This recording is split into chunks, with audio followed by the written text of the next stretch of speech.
are recording. There's my boo-boo down there. Boo! He's just gonna sleep. We have a nice warm fire going. Alright, now let's see if I can get my rig set up here to look at the cards.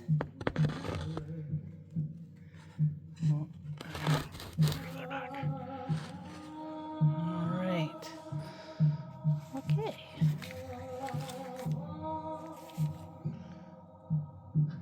I am doing the end of the year tarot tag in response to Chanel Days, the year 2025. I shall try to stick to the point. It's been a prodigious year of acquisition because I only really discovered Tarot Tube not even a year ago. So, question number 1.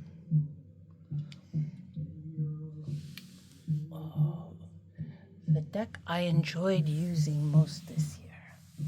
Wow. That's not a hard one. I discovered this year, here's the box, The Tree Whisper Oracle by Maggie Black. And I just fell in love with it. And I didn't think it was going to happen, that I would be able to get one, but that she had one, and it wasn't in the box. It was just in a plain box, and I said that was absolutely fine. So she very kindly decorated this plain box and signed it and wrote on it all the information that was on the other box. But I really, really love that I have this hand-decorated box. So I don't keep the deck in the box. I keep the deck in this birdhouse that was, we made these when my father died, these birdhouses. And so I keep Deviant Moon, which is my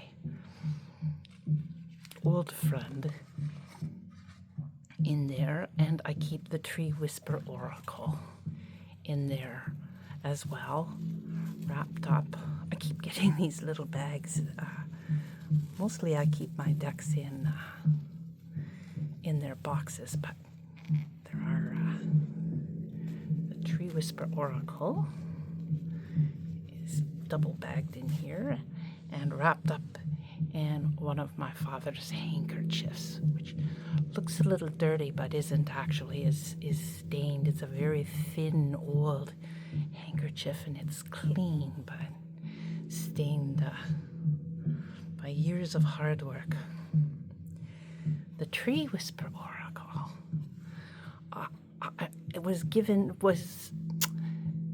I fell in love with it right away. Let's see if I can. Alrighty. That seems too far away, doesn't it? I'll hold them up a bit.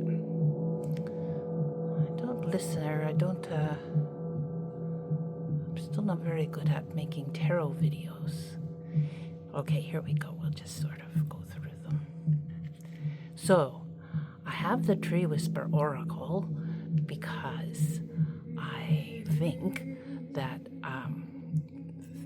the park where I walk the dogs in the city where my husband lives has 3 enormous willow trees that I speak to quite regularly, and I was telling them all about the Tree Whisper Oracle and how, oh no, wait a second, I've got this wrong.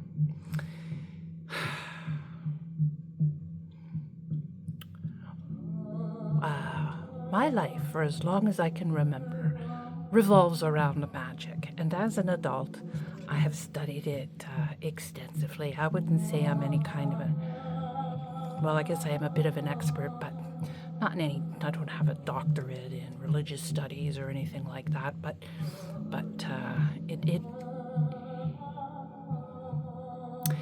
magic, I study it constantly, and I love Kabbalah.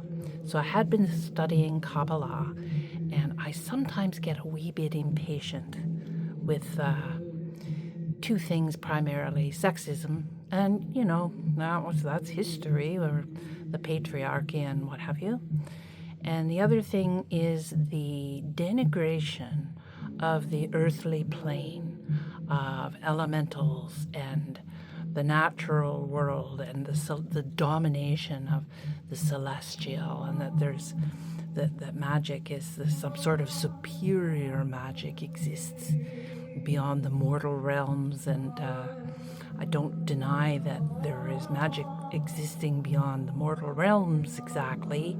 I don't really think there's any. I think it's a question of perspective more than anything else. However, I do not like elemental magic to be belittled, and I feel sometimes that some sorts of historical esotericisms do this a little bit. So I guess I'm more of a witch than a ritual magician, you could say.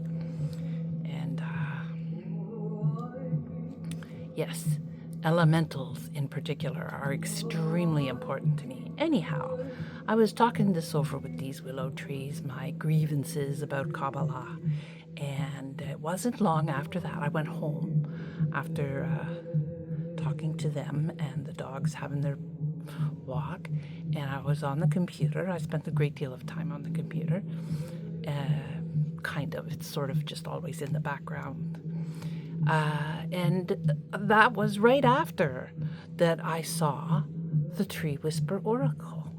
And I'd only discovered Tarot Tube itself very recently, and I was smitten because I see all sorts of elemental figures. I could gaze at every one of these cards and see so many things, and I draw them. I'm a visual artist primarily. So it seemed like it was impossible that I wasn't going to be able to get this deck, because but I've started following Maggie Black, who created this deck, and I really, really like her. She is another walker in the woods like myself, and also a priestess of the Kaliak. And I love everybody who loves wild places. And so she, at some point, I joined her website, and at some point she told me, she says, I have one, but it doesn't come in the regular box. It just comes in a plain box. And I said, well, that's fine. That's perfectly okay. And so she sent me the deck she had in the plain box, but she decorated the deck and signed it. And I don't keep the deck in that box. I keep the deck in a different box. I keep the deck in when this Christmas past is the third Christmas without my beloved father, who died on December 12th, 3 years ago. And when we had his celebration of life, we all made and painted these birdhouses, as you can see, in celebration of John Bright, my father. And so I keep the Tree Whisper Oracle in this birdhouse, wrapped up in one of his precious handkerchiefs. And I also keep Deviant Moon in there, which is my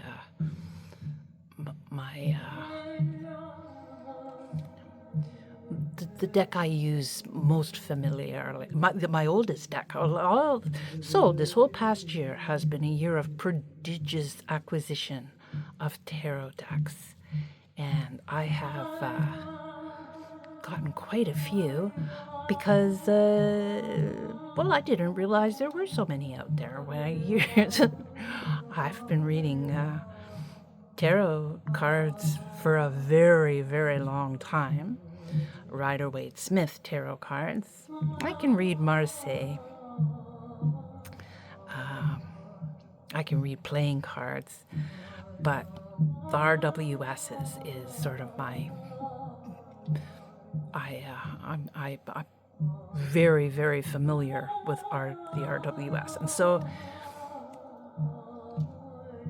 I did get quite a few tarot decks, RWS tarot decks, and but really, what's shone? Oh, this is one of my favorite ones. What really shone in this prodigious year of acquisition has been oracle decks. I have really, really fallen in love with oracle decks. I didn't have very many oracle decks.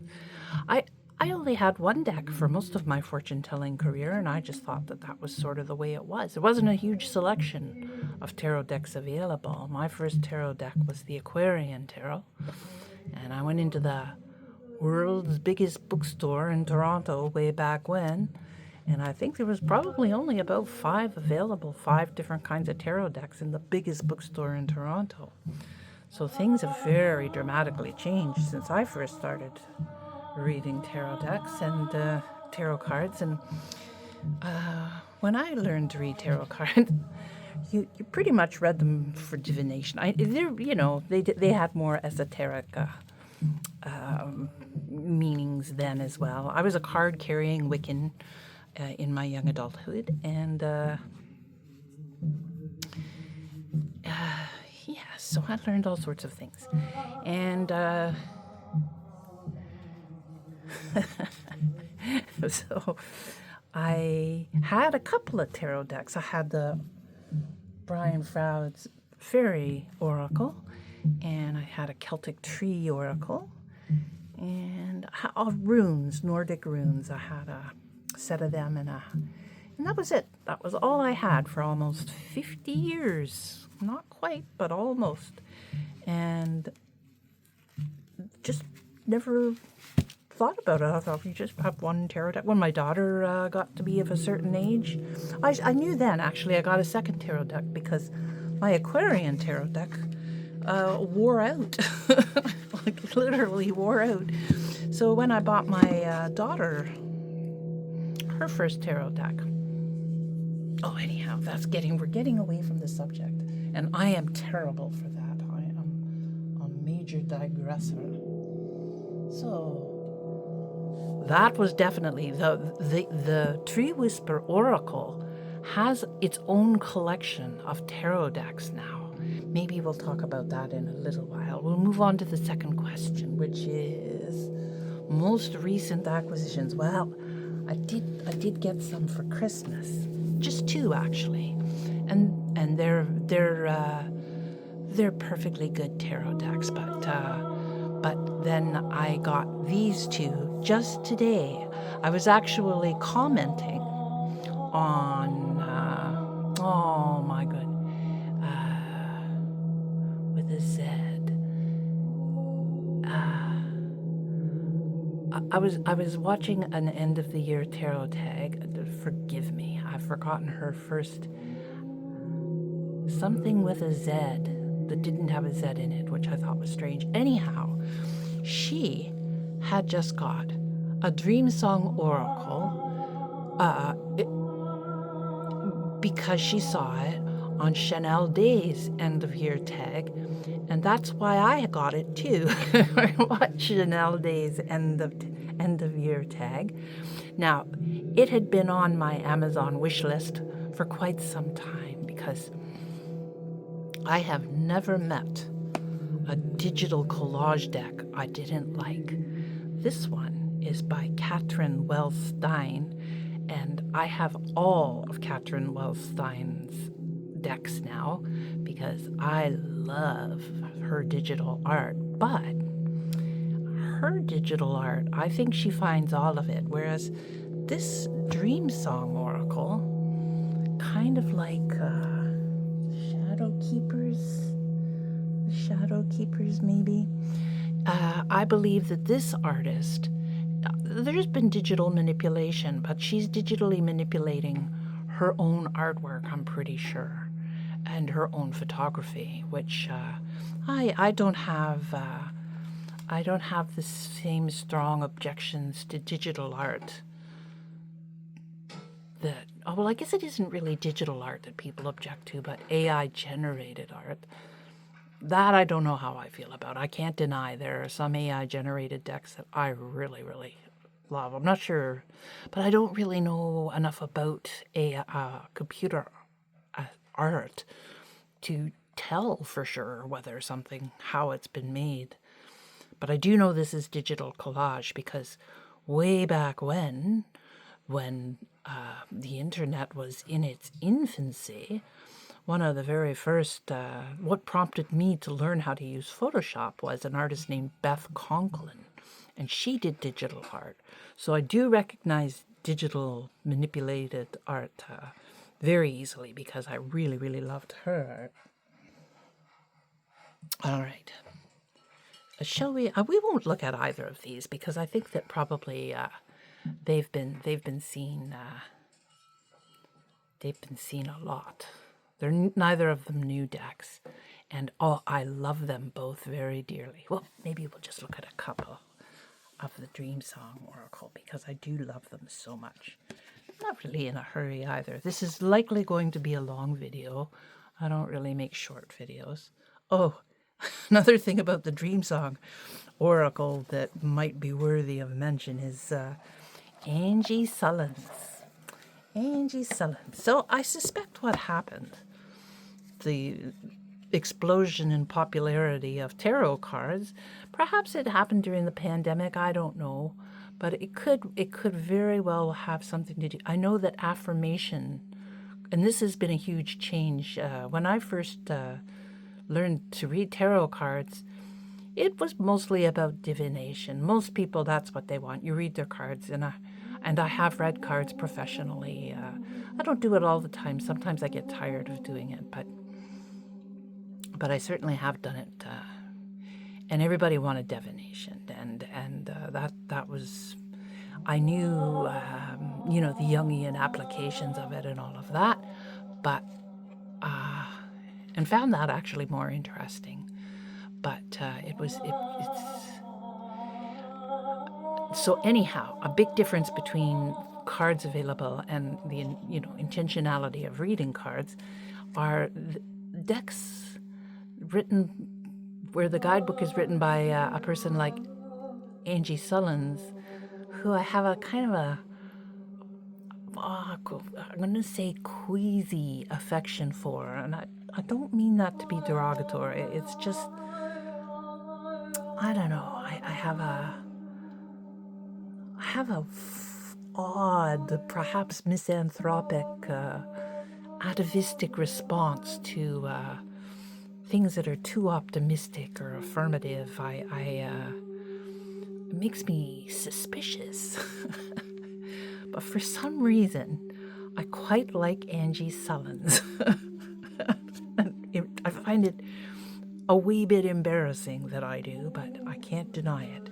Anyhow, she wrote the guidebook for this particular deck and several others that I have as well. And I generally, for these kinds of cards, these are oracle cards, I might not consult the guidebook in all instances. Because it's Angie Sullins, I might for myself, but if I was reading for somebody else, I probably wouldn't. I would just, reading oracle cards I find very intuitive. A little different than tarot cards where, there's, I wouldn't say rules. I read tarot cards quite intuitively too, but I know what they mean forwards and backwards as well. So the intuitive part more comes in how they're relating to each other, whereas with oracle cards, well, they, that how they're relating to, it's all about relating, how the cards relate to each other for sure. But with oracle cards, I find it a lot easier to just say whatever pops into my mind, basically.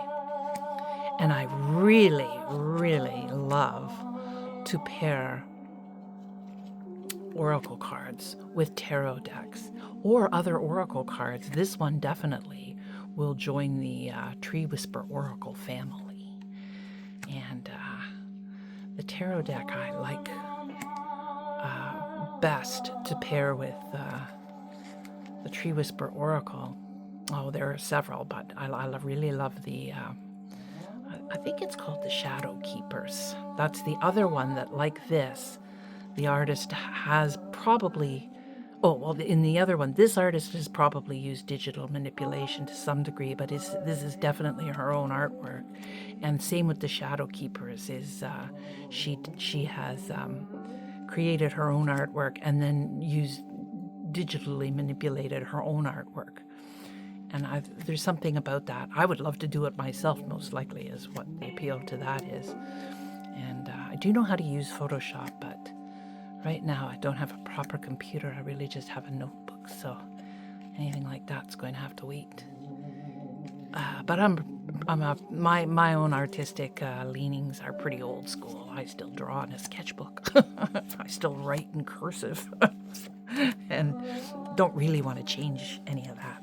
But I would certainly like to digitally manipulate my own artwork. I think that would be lots of fun. Alrighty, so we will do that one, and we will fly through the Botanical Oracle, because I'm sure everybody has seen Infinite Moments, and that is Catherine Wellstein's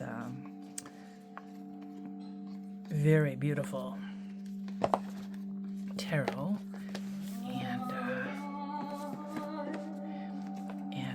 and I love it. Alrighty, so we're getting a little. Alrighty. Okay. Oh, so pretty. So pretty. I don't know what it is. I don't know what the appeal of this is. It's just that, oh yeah. Well, enough that the computer and all things to do with the computer seem like high magic to me, and probably always will. And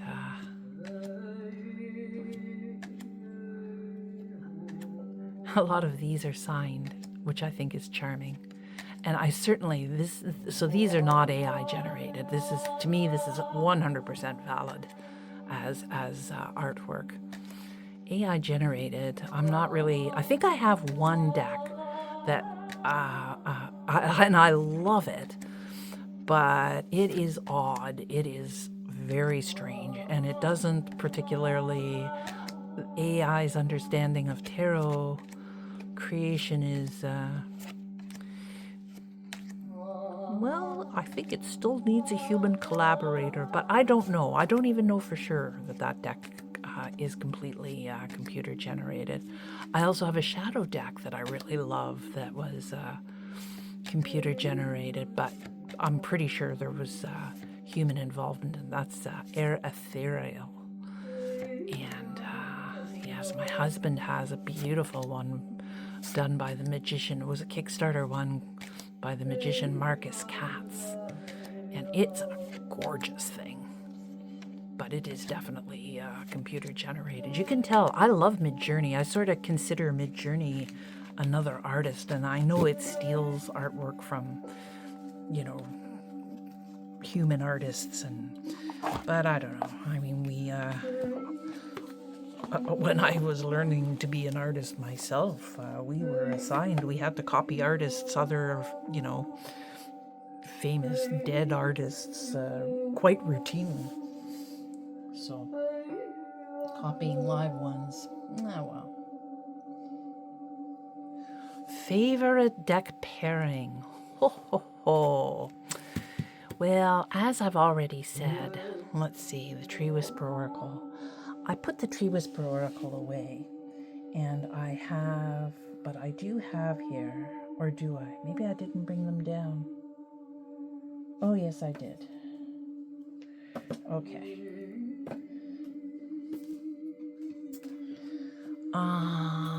Will I bring it back out? So, I don't actually have the Shadow Keepers here, ironically, but MJ Culline's The Guardians of the Night. Now, of course, and the Sacred Nature Oracle. So these are two that I absolutely, well, this is a pairing in its own right. Yeah, let's do that. Let's go through that. These I do pair with the Tree Whisper Oracle. These are of the Tree Whisper Oracle family. And the Tree Whisper Oracle, as I said, has its own family. So maybe I will do, I think I did do, I've done other videos where I've done those pairings. Oh, this is going to be a lengthy video. Alrighty, I'll try and fly through this. I love all the work of MJ Cullinane as well, and she's another one who digitally manipulates her own art. And I love the Forhaxa. So my usual go-to deck is Deviant Moon, but the Forhaxa really over the summer gave it a run for its money because I really love it too. And okay, so let's just so you can see how, oh my God, that is adorable. And you can just imagine the Tree Whisper Oracle thrown into this mix too. How do you like that? Oh, yep. I love it. Okay. And you know, I don't always read cards. I spend a lot of time just putting them together like this. And okay, when we get to it, I'll tell you my practice, some dramatic changes to my practice. As I said, my whole life revolves around magic, and I don't, and art, magic and art, and I don't know if there's any real division there. For me, there certainly isn't. To me, art is magic, and my art is mostly about magic, and I don't really separate them very much at all. No, I don't separate them at all. So, okay. I'm going to just keep going. I love all of these so much I want to linger, but there is a lot to get through. And I have bought so many. I'm going to slow down. I've been hearing a lot of people talking about like a no-buy 2026, and that's not going to happen. But there will be a dramatic slowing down because my plan, the reason I was buying decks so prodigiously was I bought all the ones I felt I really needed, and then the plan was I'd get all the ones I really needed, and then that would be that. I don't really want a massive collection of cards because I want to be able to use them all, so I only buy them when I'm sure I have both of those I love so much. Yes, I have to have some of the questions too. It was like most beautiful deck. Well, I only buy decks if I consider them beautiful. But yes, so I now have well, there's one still to arrive. I have all the decks I felt I needed most desperately. But I have got to confess that there is simply going to be more and more decks that I want. But there will be a major slowing down. All right, we're going to call it a quits for these two for now.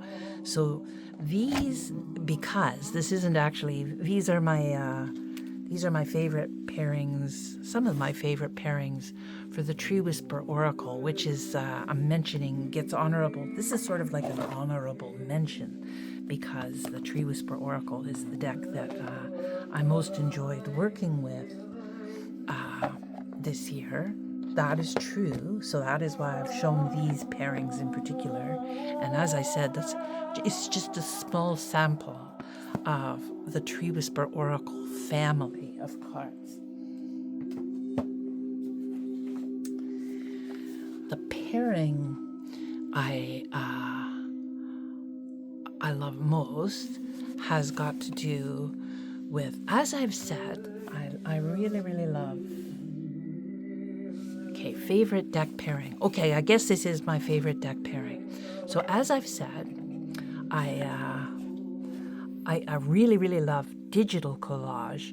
I'm not so crazy about analog collage, but I'm pretty darn fussy, in fact. Well, anyhow, right now, as far as I know, I have only got one. The one analog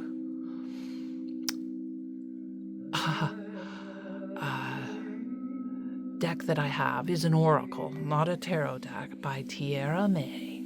It is Cave of Sybil. And the minute that I saw this deck, I literally got a shiver and I just knew that I had to have it. And lots of strange things happened in its coming. We had a postal strike in Canada. So my daughter bought me this. I believe that divination stuff has to always be a gift. So my daughter bought me. I'm not shy about asking for gifts. My daughter bought me this, and when it came, it didn't come to her regular post office, but to a post office near where she works. She doesn't work too far from her house. And when she went to get it, the worker that was there was just going on break, and another woman was coming on shift. And that woman, so the woman who was there said, "Oh, I'll take care of this customer before I go." And the woman who was just coming on shift said, "Oh, no, you go ahead." And when Rose heard the woman's voice, she realized she knew the woman, but she couldn't place where she was from. My daughter's a trauma counselor. And so then she saw the woman's name, and she put two and two together, and she had a consultation on the phone with this woman who was a prospective client of my daughter's. Now, my daughter didn't know what to do because she didn't know if she should say, "Oh, I spoke to you as your counselor at the She just had a consultation. She wasn't actually a client as of yet. But with confidentiality, my daughter takes that very seriously. She wasn't entirely sure she should mention that she knew who this woman was at her place of work. Discretion. However, so the woman, when she went to get the package, and Rose showed her ID, and the woman said, my daughter has a pretty distinctive name, and the woman said, "Oh, I spoke to you the other day and my daughter's, yes, you did. I didn't know whether I should, So they had a laugh about that, and the woman said, "You've picked this up just in the nick of time because this is the last thing that's going to go out today. We're on strike." So literally, had she not gotten it right then. So, Cave of Sybil. I adore this deck. So I'm going to flip through it. Oh, well, let's I wish I could, I love the guide. I love everything about this deck. As I said, it's the only analog collage deck that I have. And I like the Ritual Tarot, but I'm really not so tempted to get it.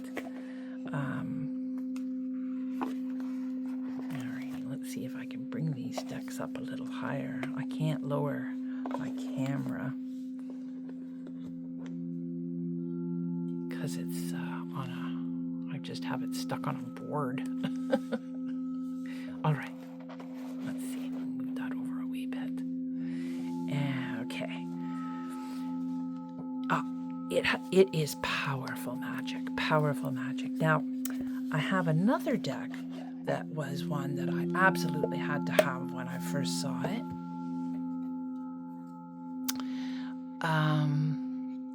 But it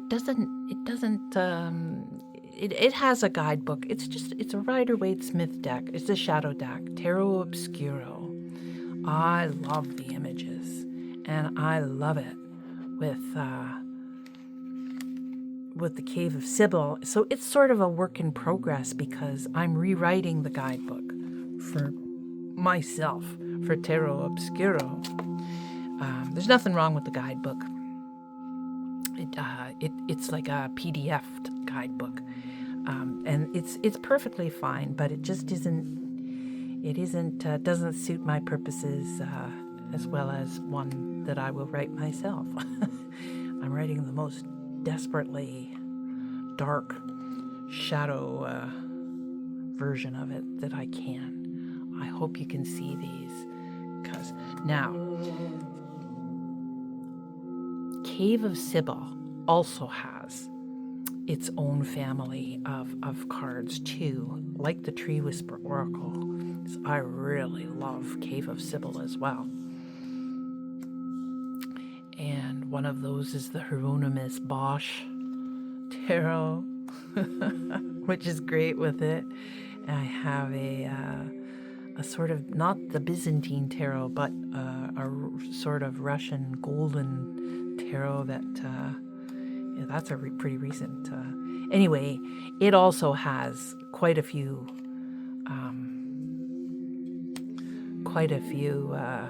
decks of its own. One of them possibly being Ethereal, which I mentioned earlier. Except that Ethereal is, it may be an AI-generated deck, and I do, as I said, I don't have strong feelings about that, except that I do wonder. I don't want to do anything that would piss Cave of Sybil off. I'm a little afraid of the Cave of Sybil. In fact, for one of the paraphernalias I have is this little hematite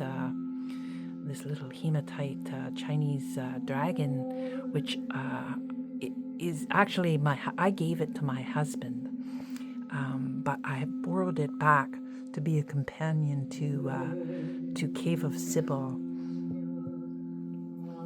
in the hopes of pleasing the Cave of Sybil, because I don't want to upset this deck.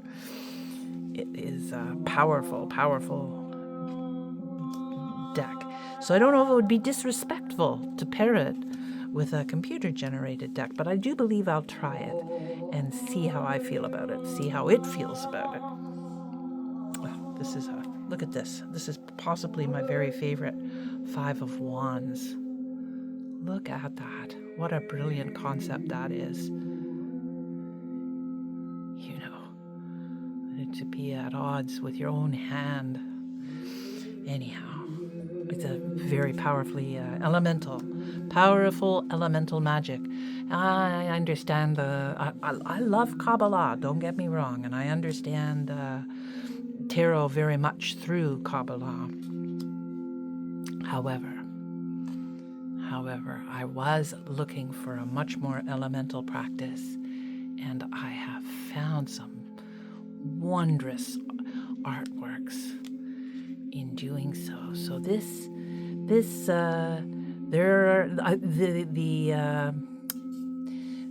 whole wondrous experience of getting all these decks, I think the most fun I'm having is coming up with these pairings. I just sit around and do that, and I just we'll get to that. I have a significant change in my practice.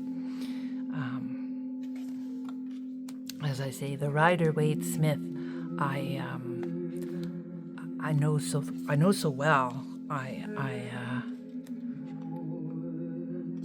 not slavish. Like, I think that the whole art of reading cards is the correlation between the cards, but and intuition. I'm teaching my husband. My husband's got a real talent, but he's never read cards before. So he's been quite instructive in things I've been thinking about, because he reads cards because he doesn't know the meanings of the cards. He reads them. He can only read them intuitively, and it's remarkable how good he is at it. And when I first started learning to read tarot cards, I was very intuitive about it too. And I think I still am, as I said. Just because I know what all the cards mean so well doesn't really inhibit my intuition, I hope, anyway. But I do have to say there is something about oracle cards where, they come with guidebooks, and I love guidebooks. I just do. But if I don't especially like the guidebook, I do feel free to just... Now, Tierra May, one of the things that I really love about Cave of Sybil is that really there's just sort of a line of poetry in the guidebook. Not even a haiku, like very, very minimal poetry, but impactful, so evocative. And I am in awe of this deck. I truly, truly am. And the Tarot Obscuro also, shadow work, oh, you bet. You bet. But for my own practice,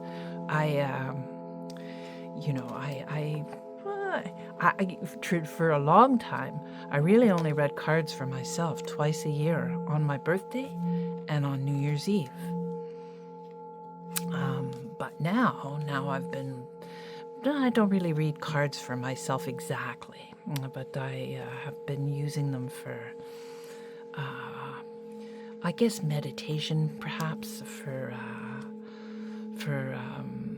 to connect myself with elementals, to deity work. I guess that's a thing that I've heard that called. Yes, I definitely do deity work with cards. I hadn't actually ever called it that, but connection to magic has always been the motivation for reading cards for me. So this pairing, Tarot Obscuro and Cave of Sybil, is definitely the most powerful pairing of the ones I've been doing for shadow work, for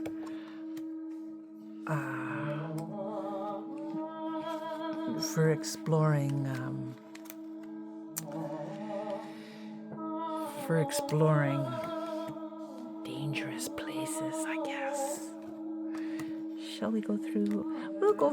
We're getting towards the end of the Tarot Obscuro, and I don't know how well this will show up on that. Oh my God. So wonderful. No, this emperor. Oh my gosh. Yes. The Emperor is a difficult card for me.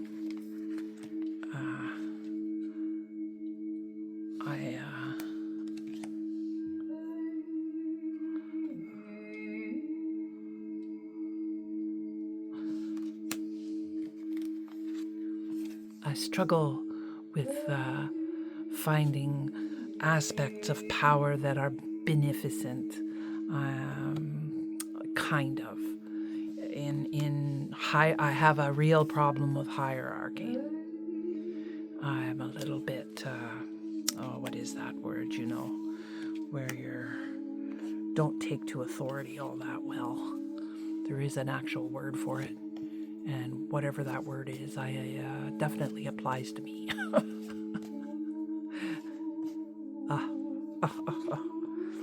Cave of Sybil. So that is my favorite pairing of the year right there that you saw. But there are others. Cave of Sybil has its own family of, I etched it in blood red. Has its own family of cards.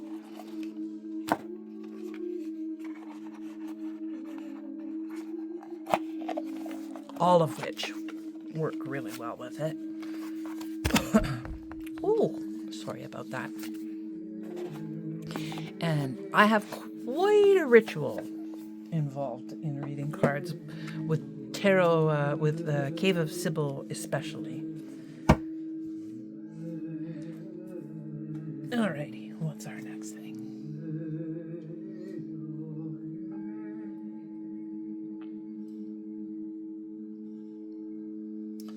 Divination accessories. Uh-oh.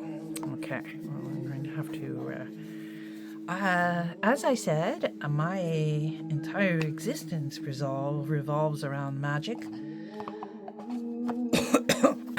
Excuse me. So, I virtually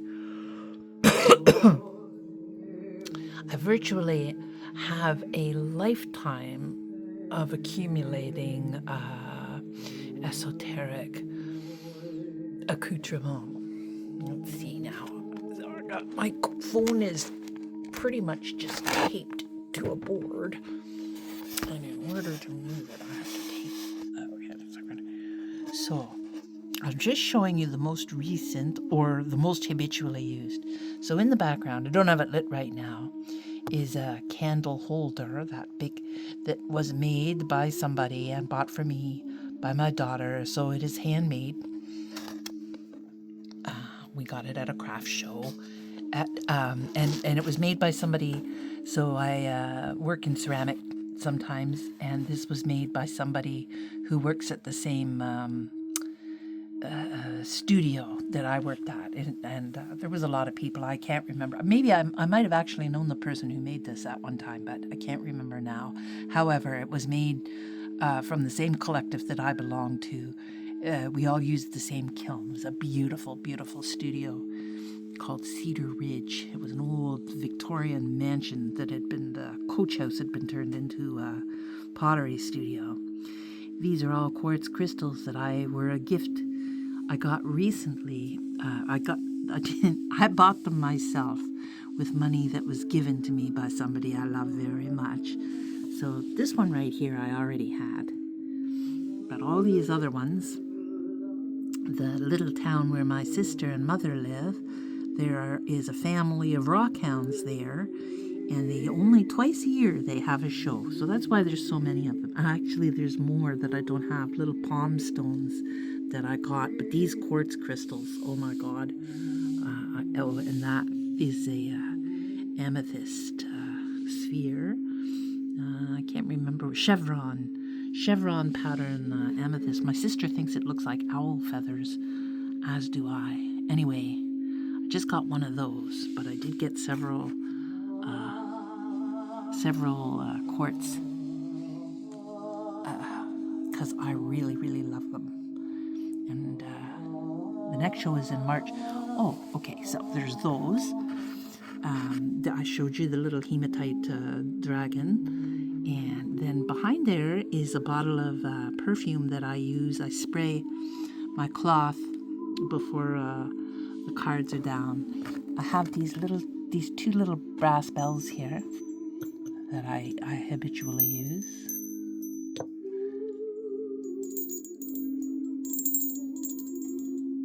And that little thing that you see there, oh, have I got a card? Yes, I do. With the feathers. Remember I was telling you about the willow trees that I was talking about Kabbalah with at the park? Well, that big hunk of bark there, this is actually, it's part of a larger altarpiece.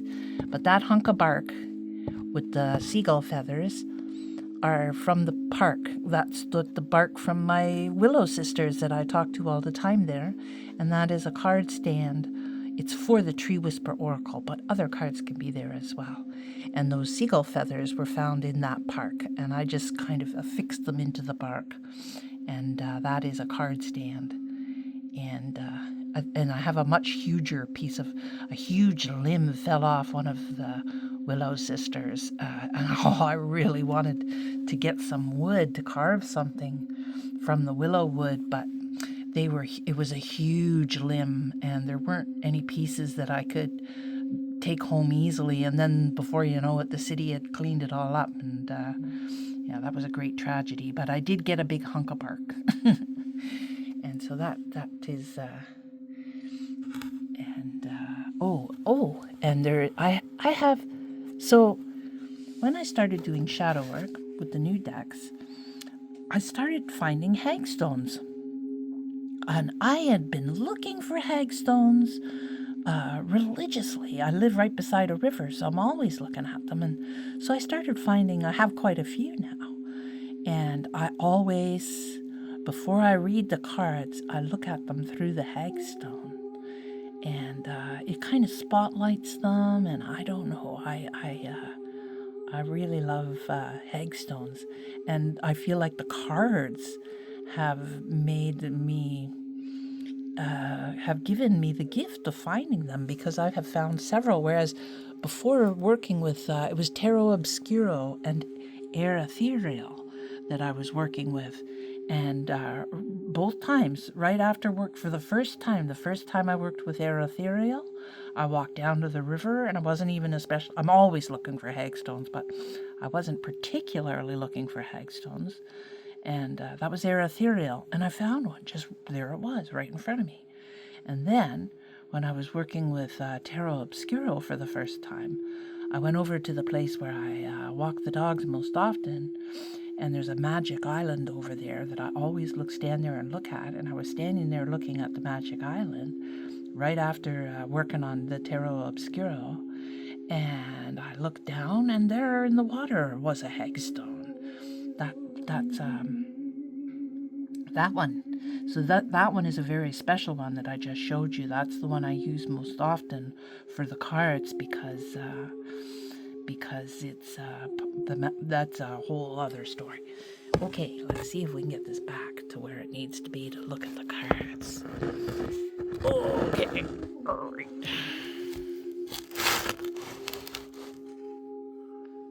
There. All is well, boo-boo. All is well. All right, next question.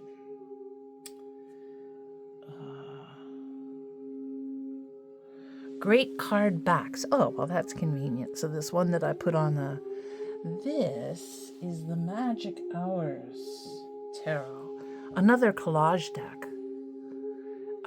It's probably my least favorite of the collage decks I have, the digital collage decks. I love it too, though. So to say it's my least favorite of the collage decks really means nothing, because I love it absolutely as well.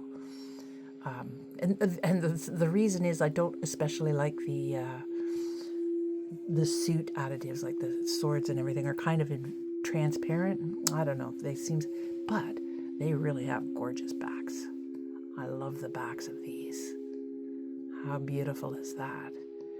So now that's one. I'm going to cheat a little bit, because there was a few contenders for this. The other one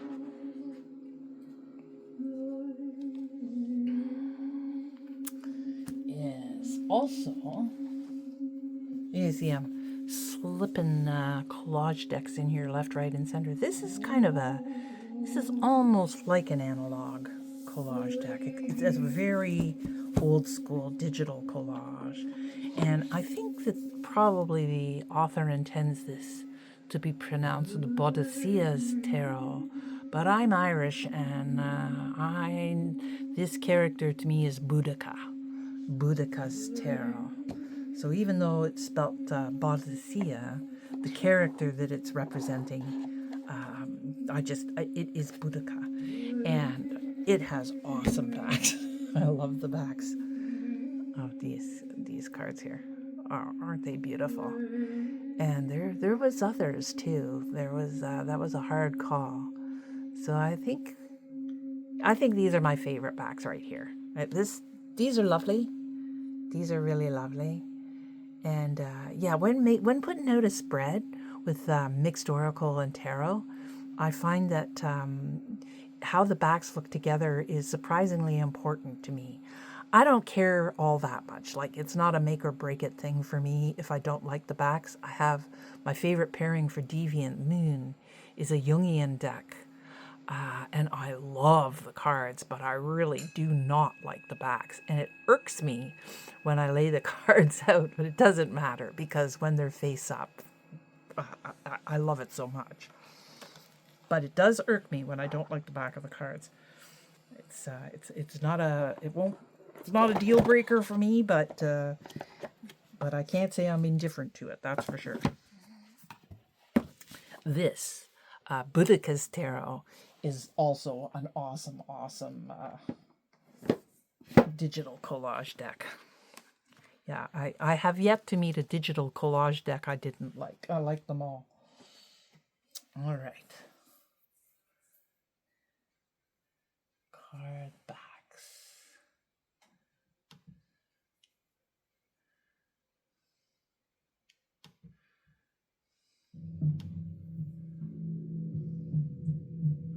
And what's next? Great card back. Deck with a theme you like. Okay. All right, so now we're getting into deck with a theme you like. Did I miss one?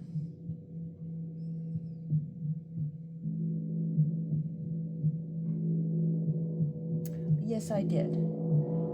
Deck that isn't your usual style, but that you vibe with anyway. Okay, this sort of jives with the, for me, with the deck with a theme you like. So I'm going to combine those two because, okay, so deck with an unusual deck for me that I vibe with anyway is the Margaret Peterson Tarot. When I first saw it, I'm not crazy about abstract art, and I mean, the images are quite abstract, but they're still figurative, you know. So the first few times, I keep seeing it over and over again. That's a funny thing on Tarot too, how stuff can grow on you. And I like the colors. There's lots of things I like it. So the more often I saw it, the more compelling I found it, you know. But I never really thought about getting it because it was just a bit too abstract for my tastes.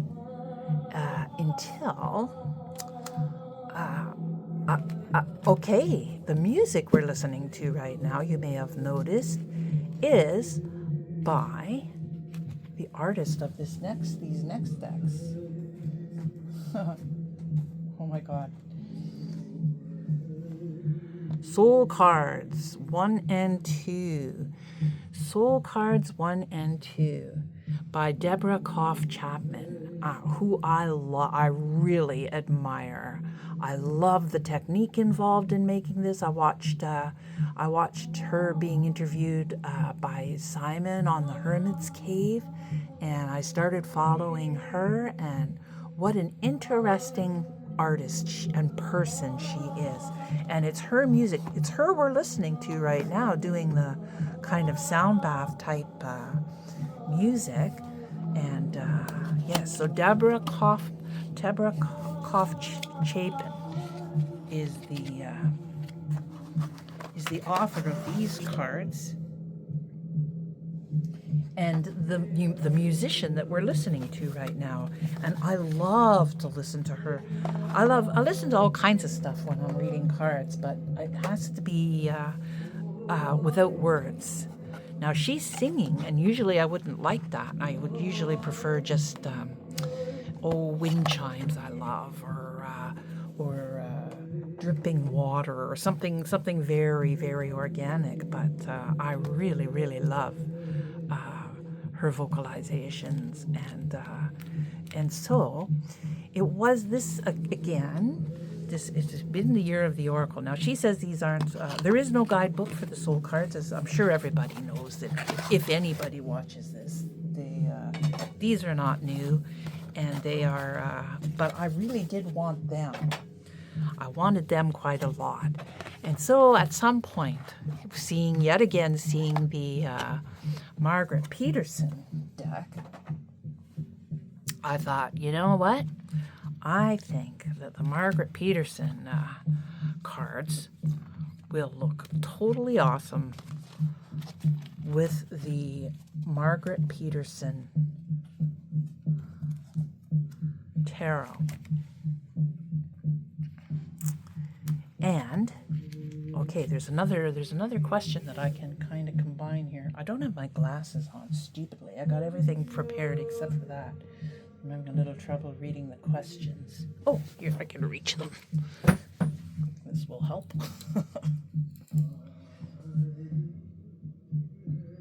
deck with a theme you like. So tarot practice reflection. All right, I'm going to combine. This is a deck that is unusual for me, but I vibe with anyway.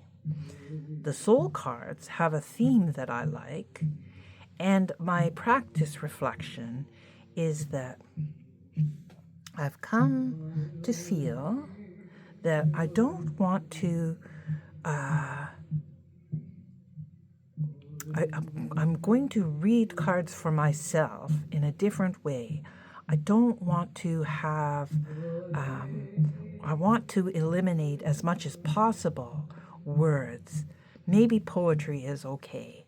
Tarot Obscuro, Cave of Sybil demanded that I wrote a poem for Cave of Sybil. I haven't written poetry for a long time, but it demanded that it basically dictated a poem to me and told me to write anyhow.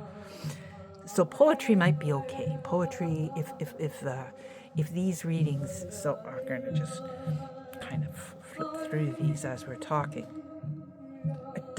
I want to just feel the cards. I don't want to have words if I can help it. I don't want to, maybe a drawing in response to them. I'm not sure, but I very much want to just sort of commune with these cards and let them have me feel them. I want to feel these cards. I do journal readings. Oh, look at that. Just look at that. How beautiful that is. I knew I'd love these cards together, and so I haven't had them for very long, and I haven't really been working with these, but these are the cards that I will be primarily working with. The Tree Whisper Oracle, that's going to be, I'll break that back out in the spring.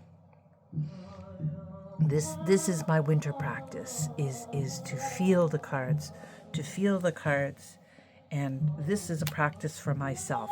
So these I won't do this for other people. Maybe eventually I might try it with if right now I am not reading cards professionally. My daughter thinks I should. Perhaps I will online, but I'm very much alone in the forest here. So until my husband has retired and he's here too, I don't really want to have strangers here. Because I'm all by myself, and the dogs, this is the first time in my whole life that I have had tiny dogs, not great huge dogs. So that was kind of badly planned. However, they would certainly let me know if there was somebody in the house, but I don't know how well that Boo would definitely try and protect us all, but anyhow, I'm sure that's just being ridiculously fearful. But, best to err on the side of caution. But these cards, now none of them are really abstract. They're all very figurative. But they're a lot more abstract than I am generally attracted to. And yet, I just want them to make me feel things more than anything. Perhaps suggest a story. Perhaps it's just a meditation. And I said I haven't worked with them. I have done this. I have gone through them and put them together in different ways. And I also have, coupled to the theme I like, sort of a Gnostic, you could call it deity work, definitely soul searching is the point of this. And so to cheat a little more, another deck I got to throw into this mix, perhaps also to go with the soul cards, perhaps instead of the Margaret Peterson is, and this was another one, like the minute I saw these, I just knew I had to have them, and that is the Gnostic Tarot. Now, This comes with a guidebook and has an utterly fabulous story. But that is also a wondrous combination, I think. And a similar... Now these, the Gnostic... I don't adhere to any religion these days, or perhaps it would be more apt to say that I adhere to every religion. But as I was once a card-carrying Wiccan, I very nearly became a card-carrying Gnostic, and there are a lot of things about Gnosticism I admire deeply. There's only I've read so many religious holy books, and I love them all. But my two most abiding favorite holy literature are Thunder Perfect Mind, which is a Gnostic, found part of the Nag Hammadi library, and Lao Tzu, the Tao Te Ching. And and Jungian psychology, of course, is also, like Kabbalah, is pretty instrumental in Joseph. Anyhow, I am a repulsively well-educated individual, so I won't go on and on about that. But these cards, oh my goodness! Even without the Gnostic Jungian things, that hardly matters, because like the Margaret Peterson and the soul cards, these are just powerfully emotive. And I don't know why exactly, but they really remind me of El Greco. Like, I mean, in a lot of ways, I guess it's the tormented, I don't know, the contortions or something. So anyhow, I had to show a little glimpse of these. And probably not as many people have seen these as the Margaret Peterson cards, so I am going to just quickly fly through these in relation to the... Now, some of the... Nah, I love it. I love them with the soul cards. Yeah, it's a little darker than the Margaret Peterson. So the soul cards with these, but I think that they all harmonize fabulously. And I use two tarot decks as well. I think that the Margaret Peterson and the Gnostic Tarot are very well matched too. And I like the complexity, the color complex color. Color means a great, yeah, that's El Greco-ish.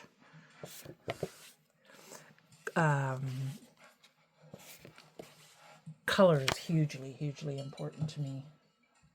What's going on there, Deborah Kaufman? Oh, she's moving to the singing bowls, I think.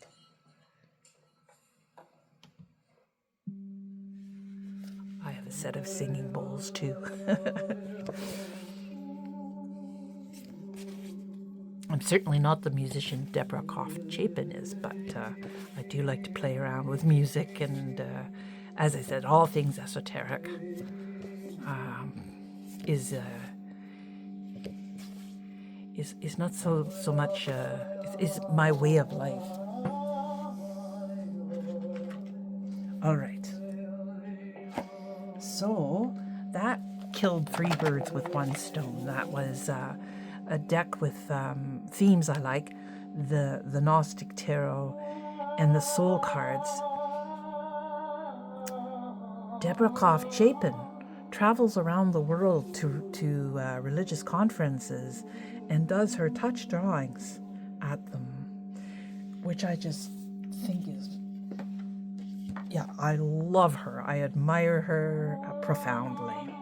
I don't know much about Margaret Peterson. I know it took her a long time to make this deck. I admire decks that took a long time to make.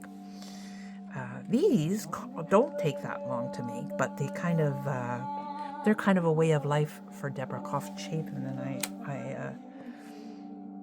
I just love them together. So this and the Gnostic Tarot will be, and Cave of Sybil and the Cave of Sybil family will be the decks that I am primarily working with this winter. These especially, because these are going to be a very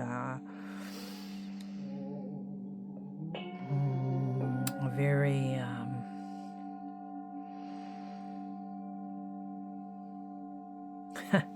well, I'm having trouble finding words what this aspect of my practice means, and usually that would not be a good thing, but because of what I'm after with these cards, I'm actually quite pleased that I can't find the words to express what I want to do with these cards, because that's really fundamental to what I want to do with these cards.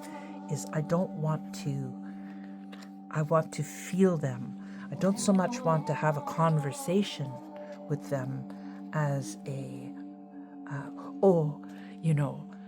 Meg's Black, the tree priestess, the priestess of the Kaliak, I would say that it's a felt sense. I want to have a felt sense experience with these cards, not a verbal or conversational one. Okay, so these take a little while to put away. All right, now, where are we? Where are we? Where are we? Most beautiful deck this year. Oh, well, I really had to think about that one because, as I said, I don't buy a deck unless I think it's exquisitely beautiful. That is, to me, a huge part of the reason, and it's one of the reasons I never really thought about it too much. The Aquarian deck that I learned on, it was a beautiful deck, but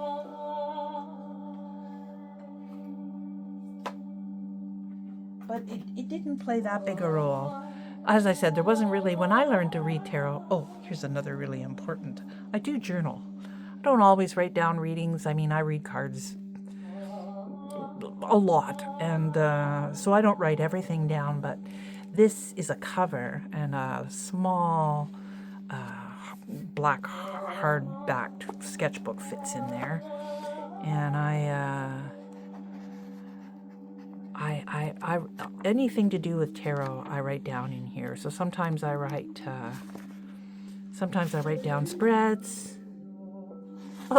Something cool that Keanu Reeves said. Quotes I write down in here. Caring deeply but holding lightly. All kinds of stuff. Anything, tarot decks I want to have, which is an extremely long list. These are tarot decks that are not on Amazon. So a lot of them are, I can't really afford very many indie decks, but occasionally there are ones that... Anyhow, that's this is all hand-tooled Celtic. I've had this for decades. My sister bought me the cover in Ireland. My family's Irish. So most beautiful deck was a tough one. The Tree Whisper Oracle was certainly a contender, and but I narrowed it down to 3. Well, 4. Okay, so honorable mention has to go to the fairy, the Brian Froud's The Fairy Oracle. In my life, I have written precisely 2 fan letters. One to Brian Froud. I didn't send either of them. I wish I kind of wish I had, but I didn't send it ages and ages ago when I was when I was first in university, and the other one was George Bataille, who I didn't realize was dead when I wrote the letter, but so that one didn't get sent because, of course, I didn't have the postage for that one. And so I love, I used to copy, I have the book too, Brian Froud's books about fairies, and I had that when I used to love, when I was a little child still, I loved to copy those pictures. So the contenders are, here's the Tree Keeper's Oracle, Stephanie Puila. I have all of her decks. I think she is a wonderful, wonderful artist. I wish I could draw like her. I think they're just beautiful watercolor gorgeous. Couldn't be better. Yeah, we'll take a little look. What the heck, right? I don't really have much of a following. We are over an hour though, so let's see. Oh my God. Yes, I wish I could work watercolor like this. She has a book actually on how to do it, but I'm too lazy for that. Yes, we're going to fly through here. I think that this is just beautiful. Absolutely beautiful. But you know what? I was thinking about it. Most beautiful deck. Most beautiful deck. A lot of the decks that I consider beautiful are exquisitely pretty. You know? And the next one I show you is exquisitely pretty. So they are beautiful, but a really beautiful has to go a little further than exquisitely pretty or just exquisite. It has to have a little more weight. So the one I ultimately decided upon, we will get to. But certainly, this is very beautiful. And I have all of her decks because I think they are exquisite. Absolutely exquisite. And this one, the guide is written by Angie Sullins,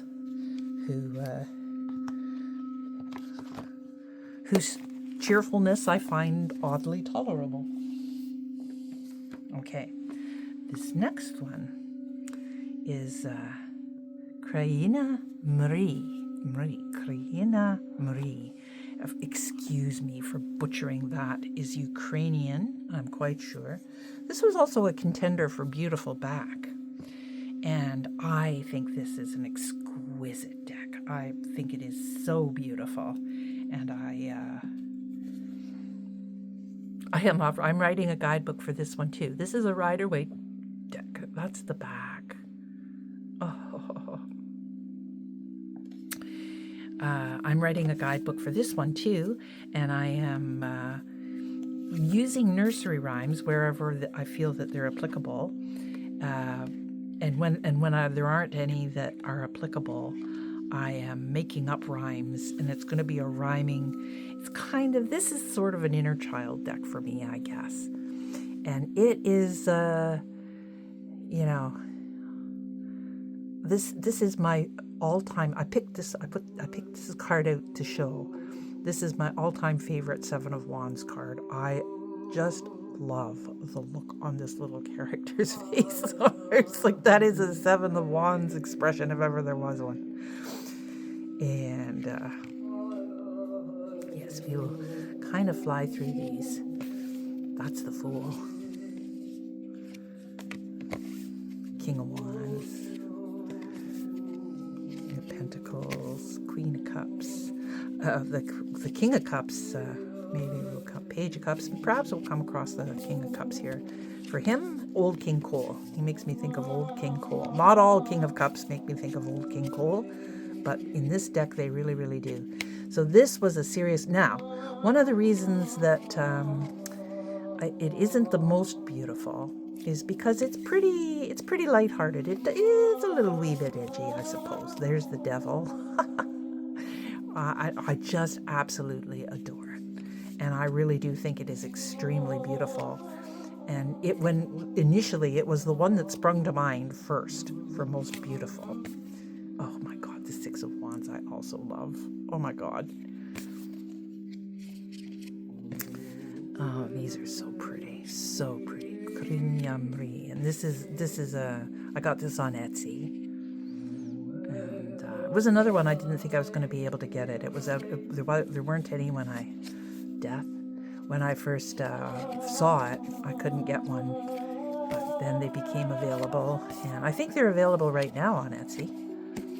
Karina Marie, and this is the Instagram code, Tarot Ferris, and they are Ukrainian, the artist, and the artist is lovely. She's forgive me that I don't know that her name off the top of my head, and I would probably brutalize the pronunciation anyway, but there you go. That was the Instagram, and I'm pretty sure I saw this deck on Etsy recently. that 10 of Pentacles. Oh my goodness. So this was my first inclination for Most Beautiful deck. For obvious reasons, because it is gorgeous. The Lovers. The Hanged Man. He's just hanging there. He's not hanging from anything. But it is pretty massively computer generated. Clearly it is. Clearly it is. So forgive me if I'm wrong about that, but I don't think I am. Yeah, look at that. That's pretty. There are lots of little details that the artist was very much influenced by Nicoletta Ciccioli, whose decks I also have, whose artwork I also adore, and that was a contender as well. But the winner of the Most Beautiful deck, hands down, really. All right, yeah. So, love that deck. Love this deck so much. As I said, this. If one of the questions was to choose an inner child deck, this would be it, because I adore this deck and think it's exquisitely beautiful. But the winner of the Most Beautiful deck, hands down, is the Marielle Tarot.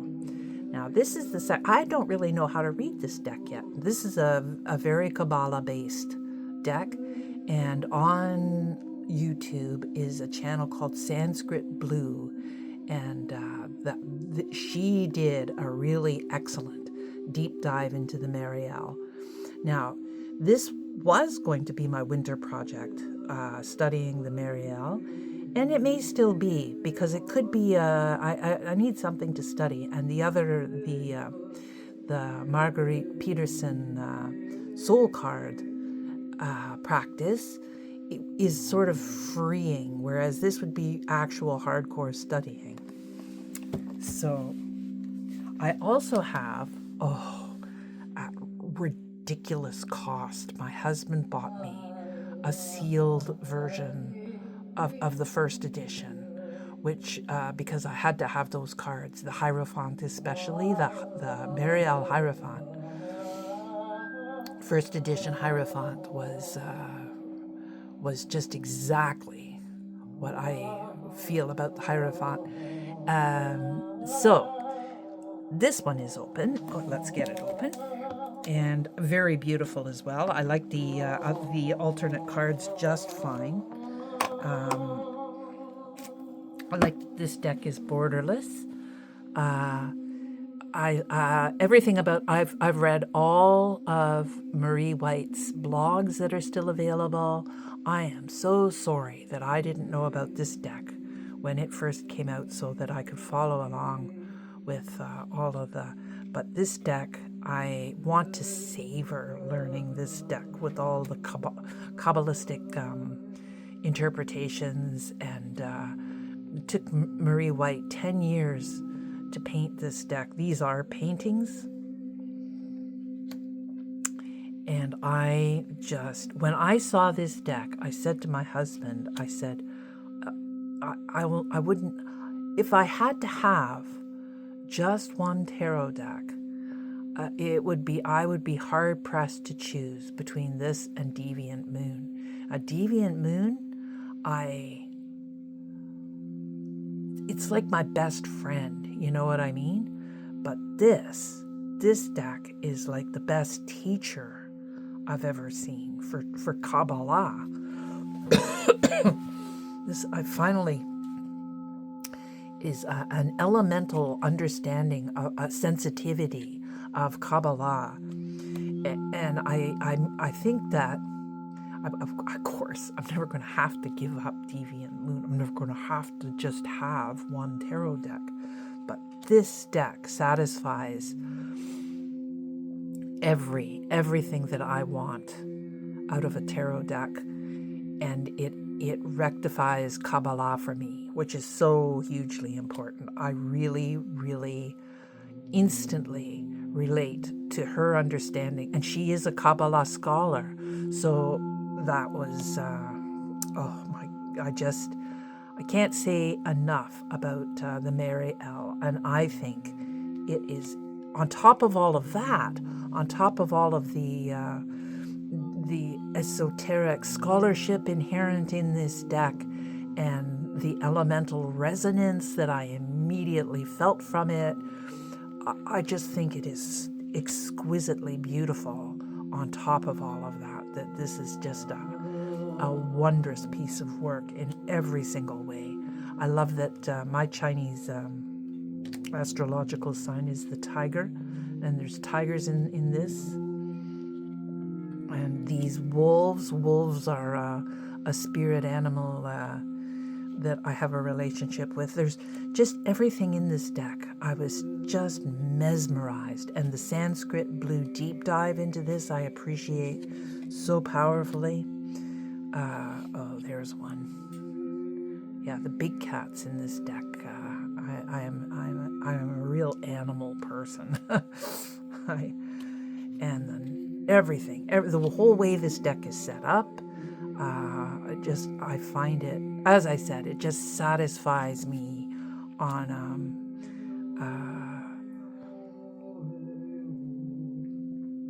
I would say this tarot deck, the Tree Whisper Oracle and the Cave of Sybil, have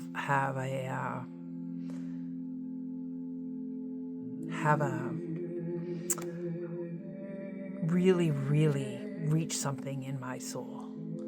And one of the things I really like about TarotTube and discovering this whole tarot community is how gratifying it is. You think of interactive art, and is there any art so interactive as tarot cards?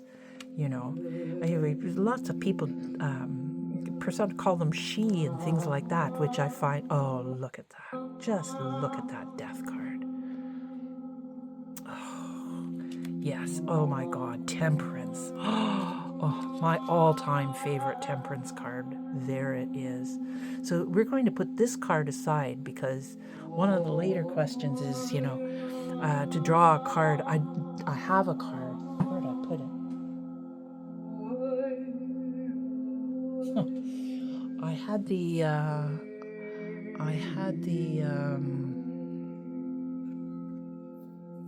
card for how my year was going. I pulled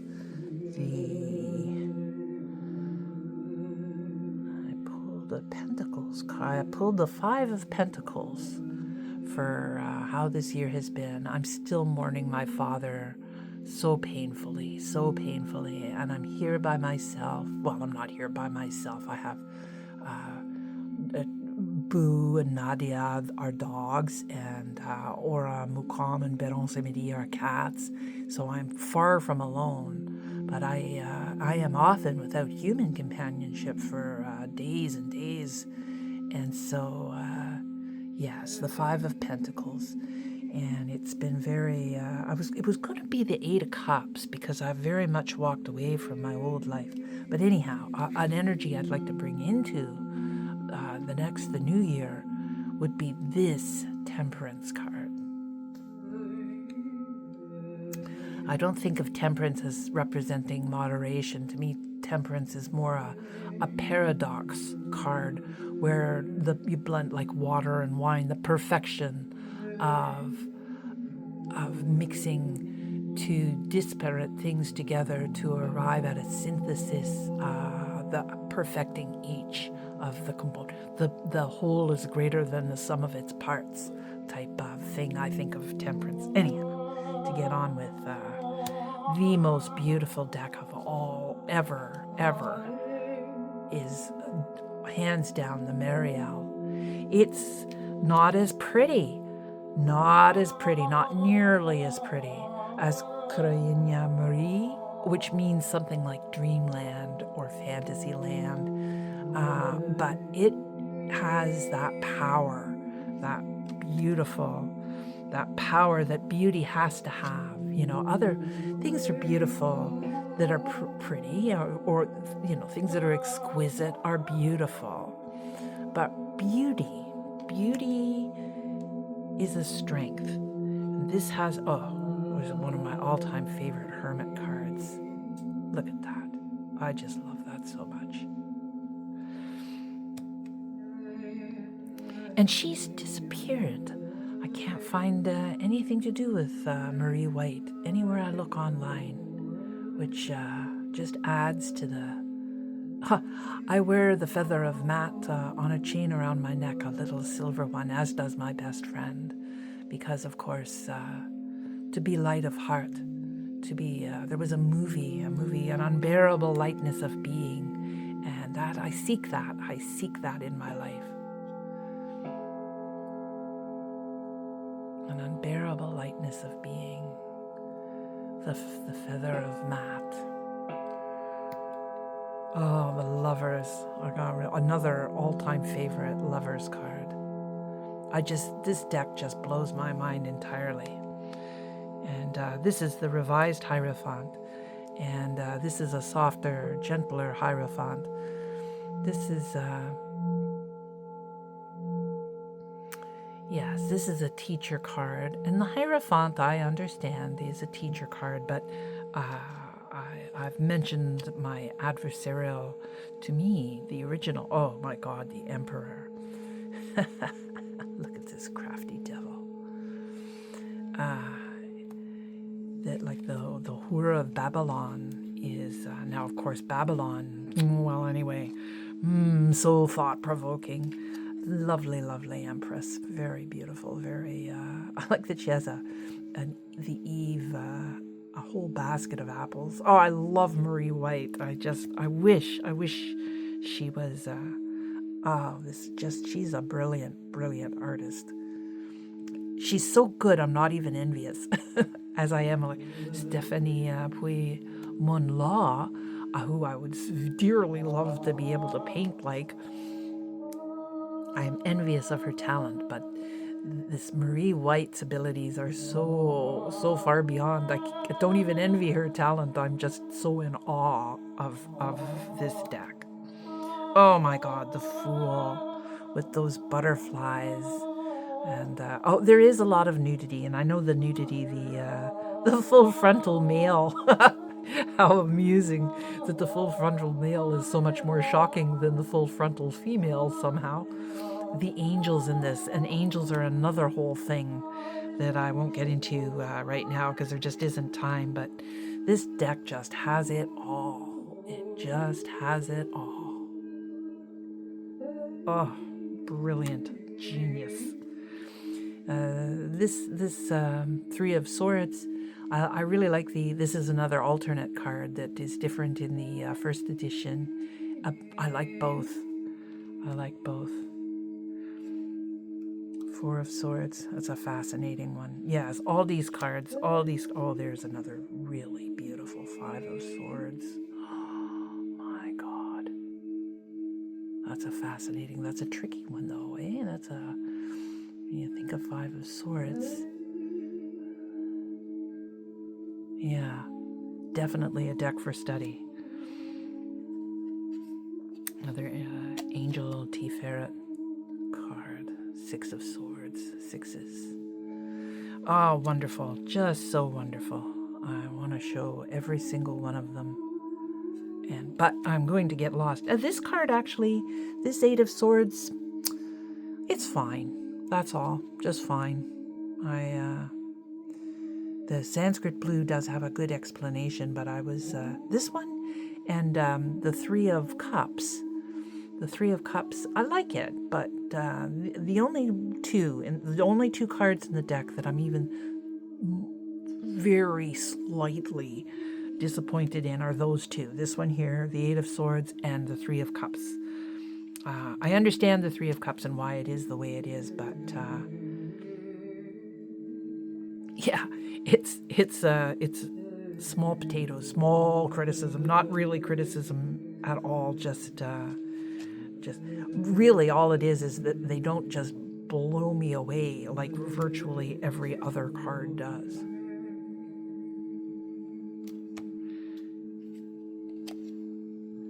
Yeah, look at that. Just look at that. Queen of Swords. That's a Morrigan card if ever there was one. Morrigan as Queen of Swords, of course. King of Swords. Oh my God, they're just endlessly fascinating. So they're hands down, this is by far and away the most beautiful tarot deck I think I will ever see. I don't think there can be a tarot deck that will ever rival this one for just beauty. Now, fortunately, yeah, there's the Three of Cups. It makes perfect sense, and I absolutely understand its role in the suit, but yeah.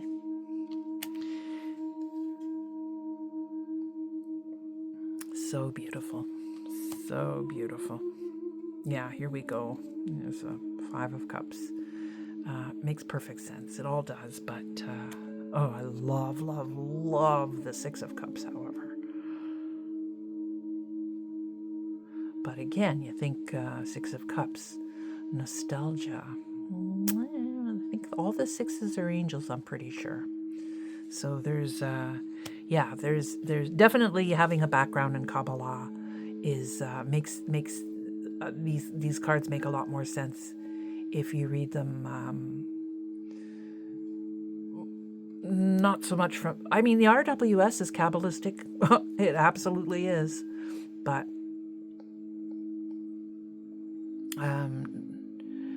this is more Kabbalistic, not so much Golden Dawn.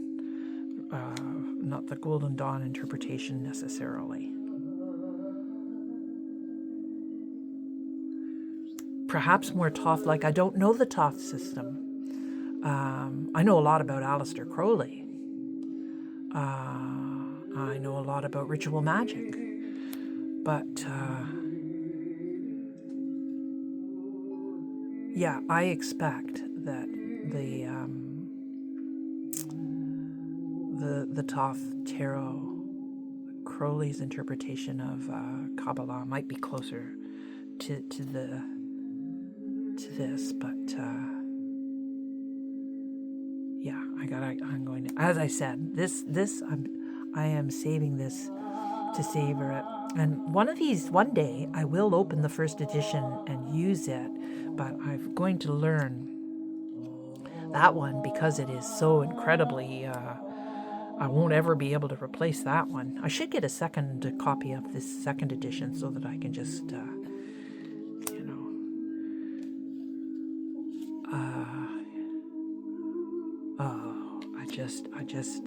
oh my God, another one. I'll go a little faster. I love every single one of these cards, even the two that I found not so. Oh, this is an amazing one. That's not so overwhelming. Most of these are they just take my breath away. They just enthrall me. As does Cave of Sybil and the Tree Whisper Oracle. Yeah, I engage with them in a more profound way than many other decks. This is her little son on this beautiful tiger. Marie White's little son.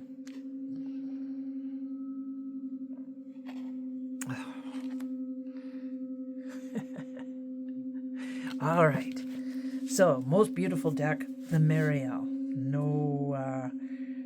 No competition, really. As I said, the Crinia Marie, I do think is beautiful. And it was the one I thought of first, but it was like, it is exquisite.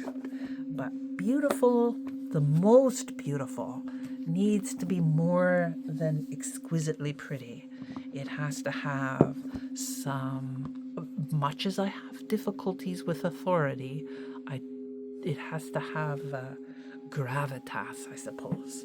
Oh, I left out the Temperance card because that is, I think we already covered that ground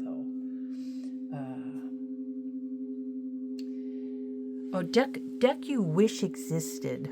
Well, there's two Eidolon Redden decks. Eidolon Redden. And I like them very much. But the artist who taught Odilon Redon was Gustave Moreau, who is one of my all-time favorite artists. I love Gustave Moreau, and I have never seen in all of the found art decks that there are. Oh, this is my cat, Mukan, right here. I'm not going to bother trying to... Well, maybe I will. I would dearly love to see a Gustave Moreau. He was a very prolific artist. Maybe I'll try and make one myself if I can enlist the aid of my sister, who's a bit more proficient. My sister's also an artist, as is my brother-in-law. So maybe between the three of us, we could make a Gustave Moreau tarot. Yes, so the tarot I would love to see is a Gustave Moreau tarot. An El Greco tarot would be cool too. Which card sums up this year as a whole? Well, that would be the... where did I put it? Is it... I don't know where I put it. Oh, yes, I do. Okay, I do have it out close to hand. Was a Five of Pentacles. Five of Pentacles out in the cold. It is very cold. That's a winter. I feel very lost and alone ever since my father died, and I've gotten used to the idea that mourning my father is just simply going to be an ongoing aspect of my life from here on in. He was really the only member of my family. I have a lovely, lovely mother and sister, but they, we get along. It isn't as if we fight or anything like that, but I'm kind of the odd man out. Let's just put it that way. And I have made my mother's life very difficult. I'm basically a curse upon my mother, and my poor sister has basically well, anyhow, let's just say that without my father, I'm kind of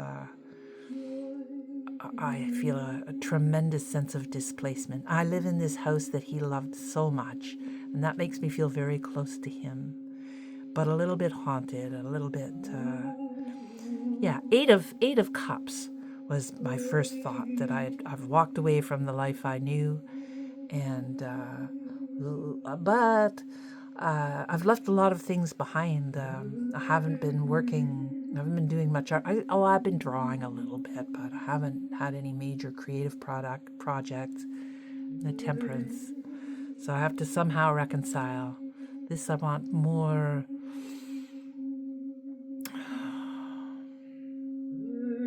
Yes, I definitely want to bring back my creative practices.